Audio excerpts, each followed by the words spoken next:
In counseling and in life, we get to witness boundaries being used in a variety of ways, sometimes in healthy, adaptive ways that are a blessing to everyone involved, but also sometimes in ways that are not as helpful. Sometimes we see family members cut one another off, and they call that setting a boundary, probably in the hopes that it validates their action as a healthy sounding choice. Other times, boundaries are used in a manipulative way, and sometimes they're not used at all when they should be. So today we want to focus specifically on how to set boundaries in a kind way.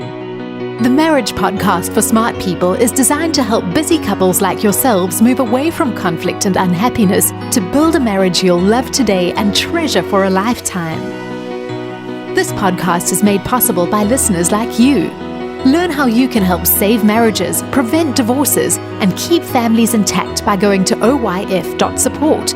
Once again, that website is oyf.support. And now, here are your hosts, Caleb and Valinda Simone Gandel from Only You Forever. Welcome to the Marriage Podcast for Smart People.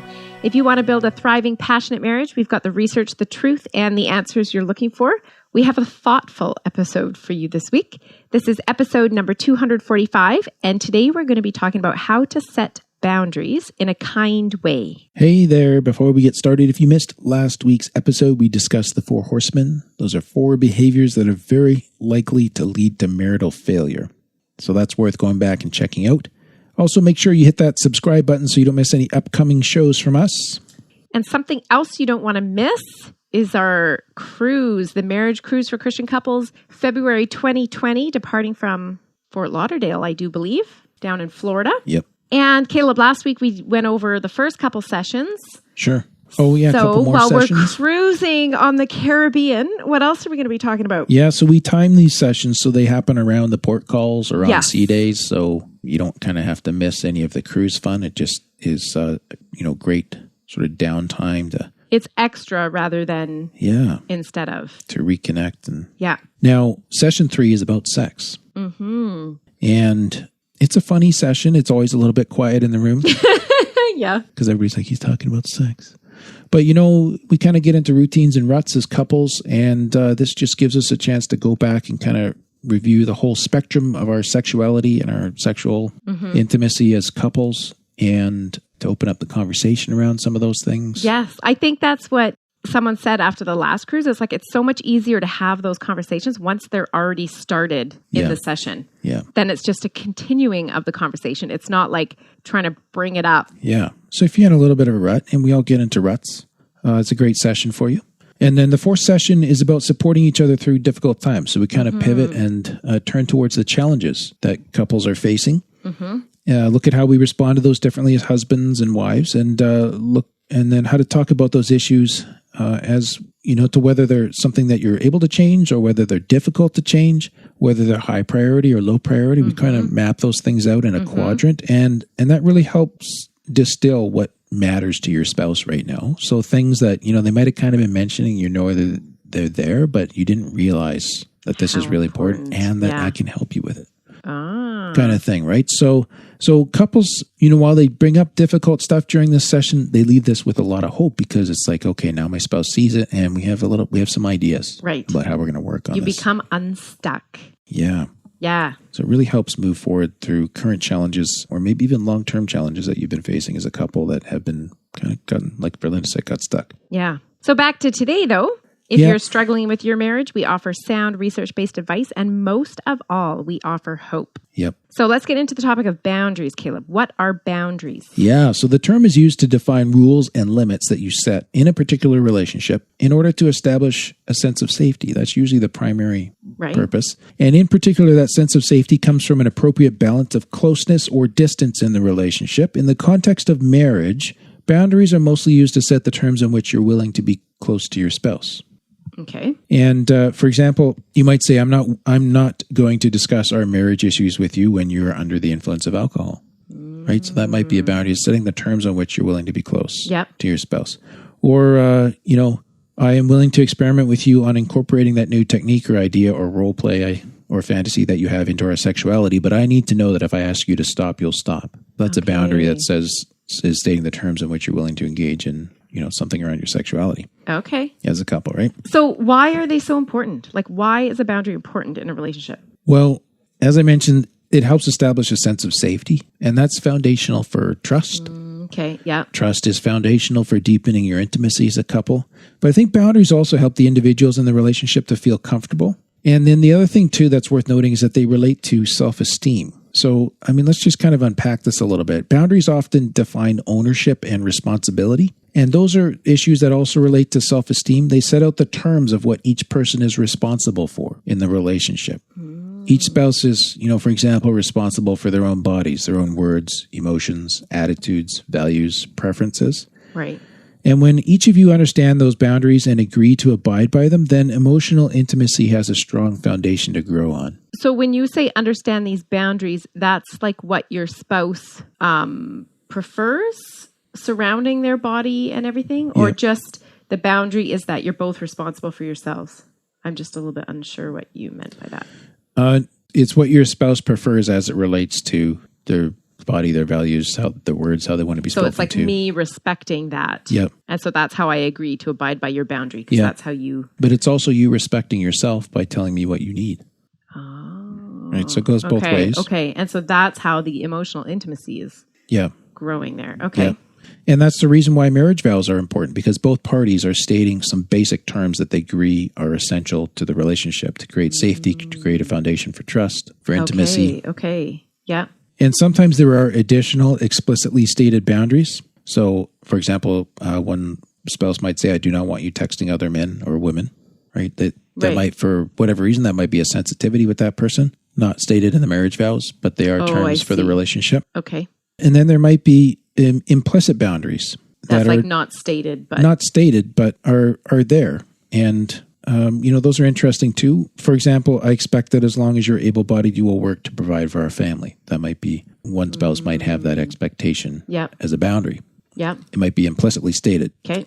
No, there's no such thing as implicitly stated. It's just, it's held, right? Yeah, yeah. And, it's always really interesting to me as a marriage therapist when you have an implicit one that seems obvious and then one person violates it and the other person is like, well, I never made them promise this, but they're not doing this. Like, this is not what I married you for. Okay. And that becomes interesting, right? So, okay. Sometimes tough to sort through. Yeah. And in a marriage, like we need to be clear about who we are with our spouse, what we want, what are our beliefs, our values, and even our restrictions in order to create those boundaries. If we don't create these boundaries, then we might spend a lot of time and energy just trying to become more like the other person, more like your spouse all the time, and often at your own expense. So, for example, like this example, I guess I'm more the introvert, you're more the extrovert, right? Yeah. So you might see that I need quiet time alone to recharge. Yeah. But you need group time with others to recharge. Yeah. Right? And so you might say to me, you know what, I'm going to take time to meet every week with a prayer group from church or to have some group time in order to stay healthy and feel good about my place in the world. I'm not just going to hibernate all week because that's what you need in order to recharge, because that's going to deplete me. So it's understanding what you need versus what your spouse needs too, right? Okay. And that's more important for you to do that than to stay healthy in that way than it is to become like me and to try to make my introverted way of recharging work for you. Right, right. That makes sense? Yeah. So I think it kind of makes the point that boundaries are important to self-definition then too, right?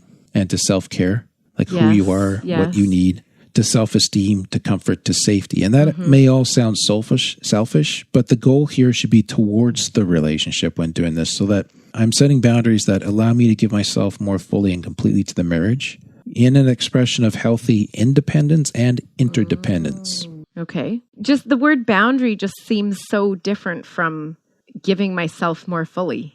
You know what I mean? Like it gives the mental image of taking myself away. Like I'm setting a boundary, I'm pushing something further away or not letting it in, when in reality it should be so that I can give myself more fully and completely and have independence but interdependence. Right. And that's kind of where I'm going with the title of the episode, How to Set Boundaries in a Kind Way, because often when I hear people talking about boundaries, it's like how I'm setting a fence around you or me or something I'm between cutting us. them off or something and like that's, that.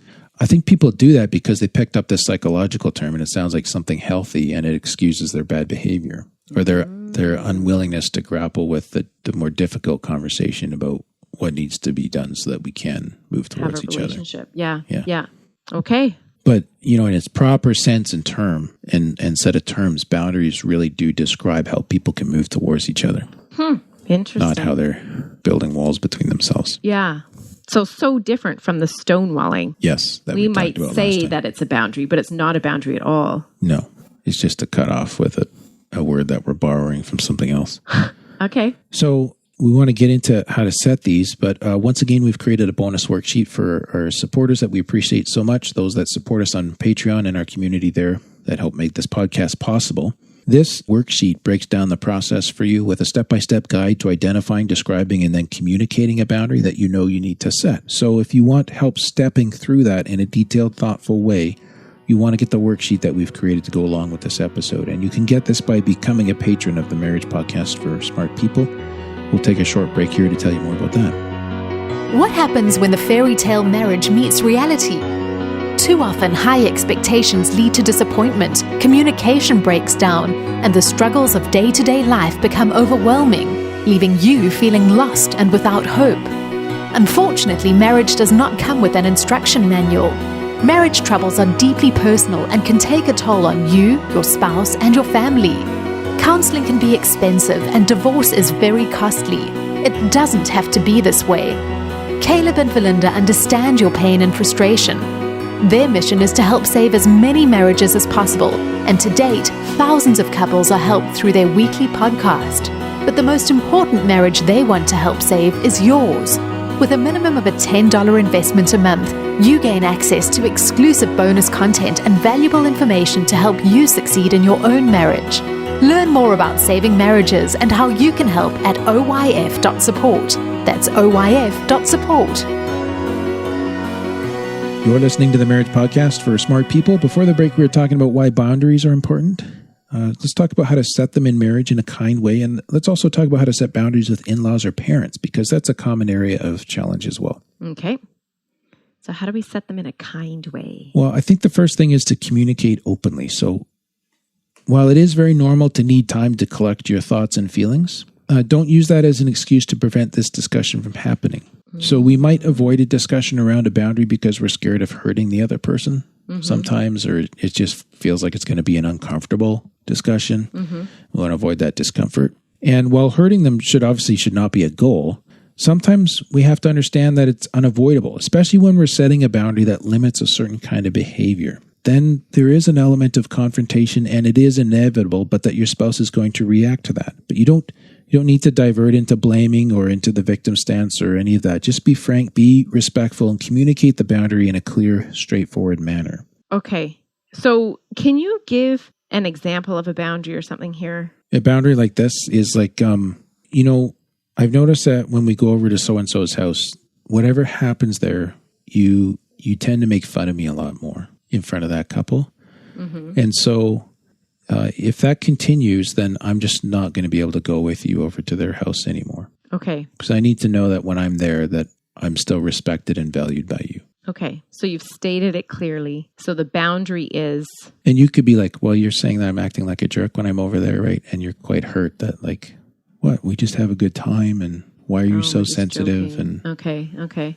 It's not like we're just joking. Like, you're not trying to do anything. Like, so it could be hurt and offended that you're like, you're not even going to go with me to their house. Like, right. But that's for safety for yourself. And it's setting the loving terms of engagement. Like, I need to know when I'm there that I'm also cherished by you, because that's not happening, whatever's going on. Okay. Yep. Okay. And that's just communicating it openly so they know what's going on, right? Right. Okay.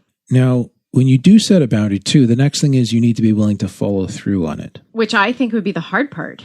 Yeah. And we're going to talk about this a little bit here. We'll come back to like enforceable consequences in a moment, but it's possible that it might even be worse to set a boundary and then not stick to it than to never have set one at all. Okay.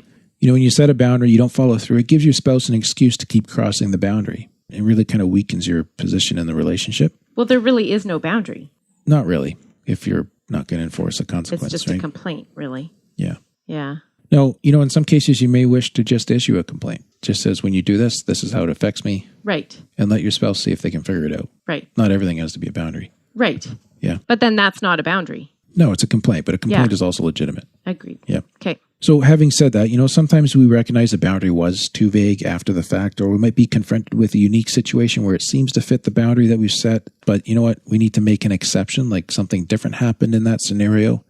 So you can make an exception to a boundary, but it should only be done with careful consideration. It would be prudent to state why you're making that exception. Oh, okay. Right? Otherwise, it is necessary to follow through on your boundary, right? If you felt enough self-respect to assert the boundary, you should feel enough to follow through on the boundary as well. Yeah.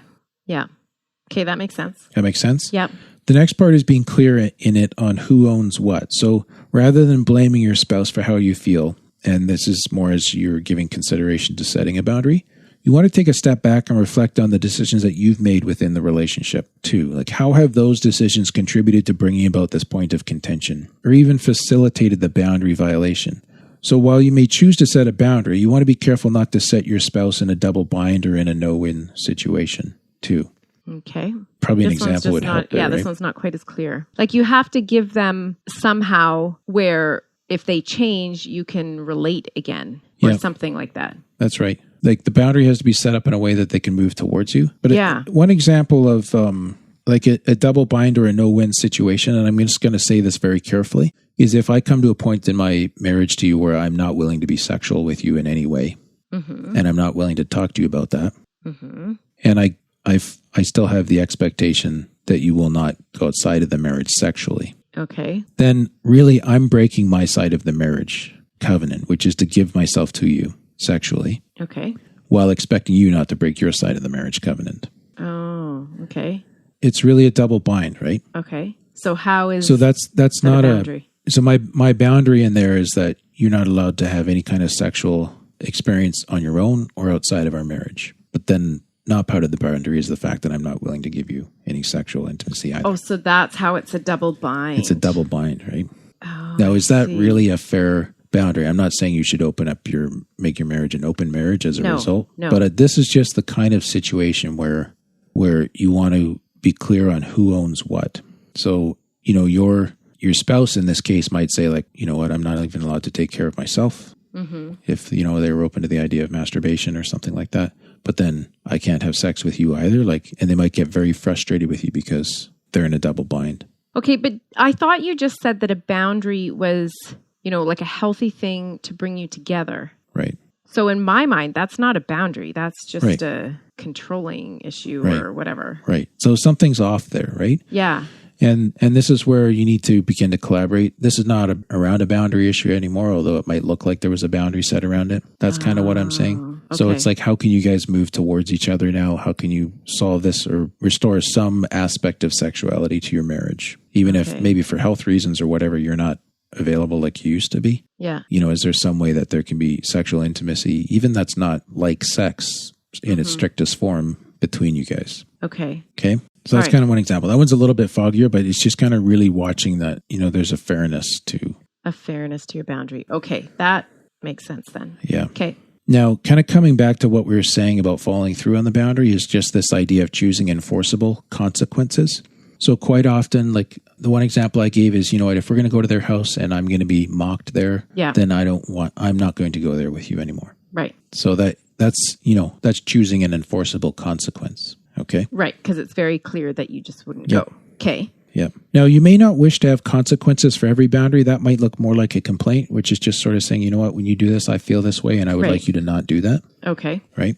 But for most, you will, or in some cases, you want maybe a selection of potential consequences from which you can choose what seems most appropriate to the violation of the boundary. So let's say your spouse just generally teases you anywhere, and it's getting to the point where it's uncomfortable. You can see it's uncomfortable even for other people, and it just feels like it's too much, right? So you might choose what seems to be appropriate. They're basically like, I'm going to call you out on the spot. I'm going to walk away.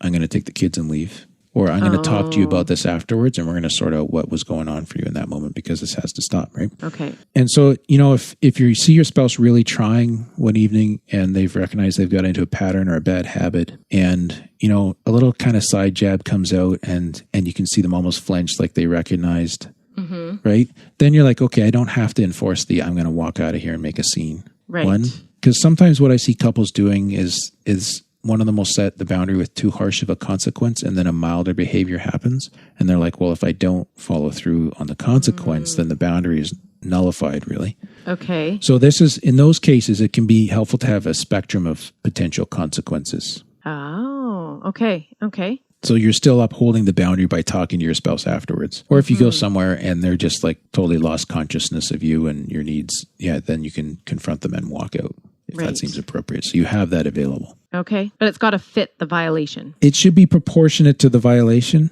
And that's where I say it's best to program a little flexibility in there because it binds you to the boundary almost as much as it binds them to it, right?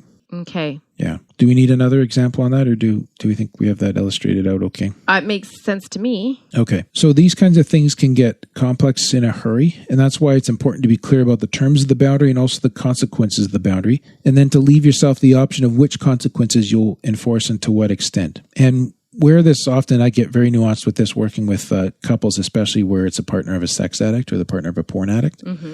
It becomes much more detailed and a nuanced discussion. We have to consider the possibility of slips or relapses, or of someone really going all the way back into their addiction. Okay. And so all of that might have the same initiating behavior that you'll see, but the level of response you may choose to adjust. Okay. Based on whether you see this as a slip, a relapse, or whether they're really going back into the addiction, they're giving up on their recovery, right? Okay. And that's something you definitely want to work through with your therapist in order to come up with a robust, reasonable set of boundaries. Right. Okay. That makes sense. Okay. So just make sure they're enforceable and reasonable. Yeah. And that's kind of ending on the more severe end of boundaries. But again, it's a kind way of letting a person that you're supporting them in their recovery, but you're letting them know the terms in which you're willing to be married to them while they're in the recovery from even something as serious as a sex addiction. So that's how a boundary is like a kind, loving thing, because it's saying, I want a relationship with you, but I can't. But out of self-respect, in a relationship. For my safety with regards to STDs, if this happens, these are the consequences. You're going to go see a doctor. You're going to get tested. You have to leave the house for a week. Or if it's like a full-blown, you give up on recovery and I can see you're just not taking this seriously after 6 months, I may choose divorce. Okay. So there's a spectrum of responses there. Yeah. That you leave available to yourself. And you can communicate all of those possibilities at the start. But you're doing it for the sake of the relationship. Yeah, for the sake of restoring it. To make that relationship available. You're not just stonewalling or walking out. Right. You're saying, I want this. Right. Huh. And that's how it differs from an ultimatum too. It really offers the possibility of how we can continue together, even in the face of something that is so destructive. Okay. So that's it in marriage. You said we were going to talk about in-laws, I think. Yeah, I should say in-laws are parents too, not just to vilify the one. Well, in-laws are the parents of one spouse, so. They are, but yeah. Boundaries in this context are often a little bit, well, I don't know if I should say they're more complex. Maybe they have a different kind of complexity. Okay. First of all, it's not uncommon that one of the spouses will feel torn between their partner and their parents when the parents cross a boundary and things get worse or get tense, right? You understand maybe your parents, you see them with more compassion. Your spouse maybe does not understand. They may not feel the same compassion. Yep. And often these boundary violations are around parenting philosophies, which really touch on some core identity issues. So they may go pretty deep for all the involved parties. Yeah. Right? Yeah. So here's some thoughts for you to consider. The first thing is to figure out boundaries ahead of time with your spouse. So I think that you would want loyalty to be first and foremost to your marriage. That's where the initial loyalty direction should lie, is towards your spouse. So both spouses should be loyal to each other first. Okay. And so your loyalty is first to that new family unit that you've created. Okay. And that means that you need to speak to your spouse to understand what the issue is and how to set a clear, respectful boundary. So for example, if your mother-in-law takes over the kitchen every time she visits in your home, then you might try something like, Mom, we love that you want to help us out by cooking. We know that you really enjoy it, but we'd appreciate it if you'd let my wife take the lead in our kitchen. So if you want to help, she'd really appreciate it if you could bring a salad for tonight's dinner. Okay. And initially there's no consequence set, right? And it's kind because it's showing the terms in which she can engage. And I think this is critical because if you don't set a boundary at all, there's just going to be resentment and anger because this woman is coming in and taking over your kitchen every time. Yeah. And you get so frustrated and annoyed with her, there's no kindness at work there. And it's just like, she's never coming over. We're done. Right. Or if you say something, it's going to cause offense. And if you stop inviting her over, there's no kindness. Okay. If you just get mad and have an explosion at her, there's no kindness. So while she may balk at being told something like this boundary being set, and even express indignation that you would say this to her, you're communicating the terms on which she's welcome to move towards you. And that's key to setting kind boundaries. It's not about cutting off. It should take away anger and other dysfunctional ways of shaping the relationship, and it should set out the terms on which a loving connection can happen. And that's why boundaries are a good thing or should be a good thing. Okay, but does this not sound a little bit stuck up? Like, I'm communicating the terms on which you are welcome to move towards me, like on my terms. Is that not just saying like every relationship that I have is going to be on my terms and you do what I say or you have no relationship with me? Like, to me, that just is a totally selfish way of living, self-centered. Well, if for a person, you're using boundaries manipulatively as a way of control. Yeah. Because you have like a very narrow paradigm on which you're going to end up driving all your friends away for you, and people are just going to be like, yeah, so not worth it. Okay. Right? So this will backfire on you. Okay. But this is more for the situation where, mom doesn't really see what she's doing. You guys want mom to be part of your lives. Part of your grandkids' lives. But she's just so kind of violating your space, like your kitchen, your home, your sense of this belonging to you. Yeah. And disturbing you, that it's like, I can't have that and her, so this part needs to go. Okay. So this isn't like, okay, I'm coming into this relationship with my new husband. I'm going to set up all these boundaries around my in-laws. This is like after there's some give and take and getting used to new relationships and new people. Yeah. And if there's something that is overwhelming and you can't live with, then you set a kind boundary. Yeah. Okay. Okay. Like, I almost think that if you're a couple and you feel yourself moving to the point where, you know what, this is such a point of frustration for me that I want nothing to do with these people, that's a signal that you need to set a boundary around something. Okay. So that you can have something to do with these people. Okay. And you can let them know, this is how I'm willing to be with you. Yeah. Okay. Because I was almost getting the impression that it's a list of rules that I'm going to set out and give to my new mother-in-law, that if you want a relationship with me, this is how it's going to go. What a great start. Yeah. Not going to go well. Yeah. Okay. Now, we sort of gave like a kitchen example there or whatever, like a home, my space kind of thing. But often this stuff comes up around parenting, where grandma's like starting to reprimand your child, right? Or grandpa maybe. And it's good to remember that your parents or your in-laws, their opinion is just an opinion. So this is a helpful thing. Even though they don't think it's just an opinion. They think it's the right way to do and the only way to do things, right? People have so many opinions on parenting and such a variety of perspectives. But if you can remember that they're just opinions. So if one of the in-laws says you should feed your child a different diet, you can remember kind of inside your head, you know what? I don't have to follow their advice. I don't have to argue them out of their opinion to convince them otherwise. And I don't even need to take what they've said as a critique of what I'm doing, as a criticism that somehow... It's just their opinion. I'm flawed because I can't feed my child properly. So you can't stop your in-law from talking, but you can control how you hear them and how you react to them. That part is within your influence, right?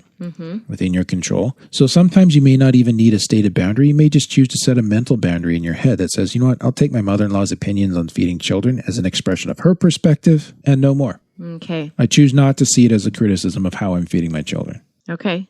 And that creates basic emotional distance. She kind of does her little thing. It goes in one ear, out the other, and you keep feeding your kids whatever you like feeding your kids. Okay. Now, if your mother-in-law is persistent or even becomes critical to the point where it's causing distress, again, that's kind of back to the signal that I talked about earlier. Yeah. Then you may choose to state a boundary. Something like, you know what, you're welcome to come over, and it is clear that we have different values and priorities around feeding our children than you do. And we are so thankful for how you raised me and for all the wonderful meals you made me when I was growing up. But if you're not able to respect our values and let us parent how we choose to and feed our children how we decide to without commenting and criticizing, then we're not going to be able to have you over for meals. It's just become too distressing for us because it's happening every time. Okay. Yeah. So then now it's their choice. If they come over and don't say anything, then you can continue having them over. Yeah. But if they come over and continue to criticize that, then the next time you might reaffirm the boundary with a consequence made a little bit more clear. We're not going to be able to have you over if you can't kind of get out in front of this, Mom. Right. And then you may have to enforce that and just not invite them. Okay. Yeah. Okay. And then the third part, and I think you were alluding to this earlier, Verlinda, is remembering that these are just people, right? So sometimes it can be helpful just to shift your perspective on your in-laws. Instead of seeing them as, parents, can you just treat them like other people that you're gradually getting to know? Yeah, because you're thrown into this relationship. Yeah. That's a close relationship. Yeah. And you really don't know them. Yeah, and this might just help you kind of lower your expectations of them to be something ideal. Just embrace them for who they are. Yeah. Another aspect of this is respecting that while they may just be people to you, to your spouse, their family. Your spouse has an attachment, Yeah. like a love bond to his or her parents, even with the frustrations they may have. Yeah. So when setting a boundary, while it is important to protect the interests of your marriage, it's prudent also to honor that attachment bond that your spouse has to his or her parents. This kind of gets complicated. Yeah, it calls us to be more nuanced when setting a boundary, to make it as kind as possible again, rather than be harsh or forceful about it. Yeah. Okay. That makes sense? Yeah, I think so. So how is a cutoff then not a boundary? Well, a cutoff doesn't set terms for re-engagement. So the person might not know what they did wrong. Right. And you're ending a relationship. They don't know how they can continue in relationship with you. Yeah. Basically, my definition is, and I think this goes back to Cloud and Townsend, who really first articulated this boundaries thing like 20, 30 years ago, is that it's setting the terms on which you can engage. Okay. Whereas a cutoff is just setting the terms of the disengagement. So that's why it's not a boundary. It's not for a relationship. It's to end a relationship. Okay. Yeah. And there may be situations where people are so unsafe. Now, your boundary, for example, your boundary could be, if you have someone who is like a raging drunk most hours of the day, that's an in-law. So your boundary may end up looking like a cutoff, which is just saying as long as alcohol is a part of your life, because it's such a major influence, you're not going to be able to be around our family. Right. Now, if that person never deals with their alcohol problem, then you and your children may really never see them. So it looks like a cutoff. Right. But you are setting the terms on which you're willing to engage still. Right. And if they come back to you one day and they're like, you know what, I went to rehab 30 days. I've been sober for a year. Yeah. I'm wondering if we can have a visit. Let's try a visit. Sure, we'd love to see you. That's how you know it's a boundary, not a cutoff. Right. Okay. That's good. So we need to remember that the point of a boundary is not to cut another party off, but to set the loving terms On which you can connect. on which we can connect. We're able to move toward each other. That's why we're calling it setting boundaries in a kind way. All right. Well, that's a lot of stuff to think about and work on, I do think. Yes. We'd like to thank those of you who became patrons between this recording and our previous one. We have Paul and Stephanie and Christian. Thank you to all our supporters. We couldn't make this podcast possible without you, really. Yeah. So we say thank you. Next week, we're talking about how shame perpetuates pornography addiction. Okay. That'll be interesting. Yeah. Good. That is all for today's episode. You can get the full show notes at oyf.link/245. Find out how you can help. Go to oyf.support. Thanks, and we'll see you next week. The Marriage Podcast for Smart People is totally funded by listeners who support Caleb and Valinda in their mission to save marriages. If you would like to be part of this worthy cause, open your web browser to oyf.support. A minimum investment of $10 per month will help restore hope to married couples. Plus, as a patron, you'll gain access to exclusive bonus content and valuable information to help you succeed in your own marriage. Go to the website oyf.support now for more information. Thanks for listening to the Marriage Podcast for Smart People from Only You Forever.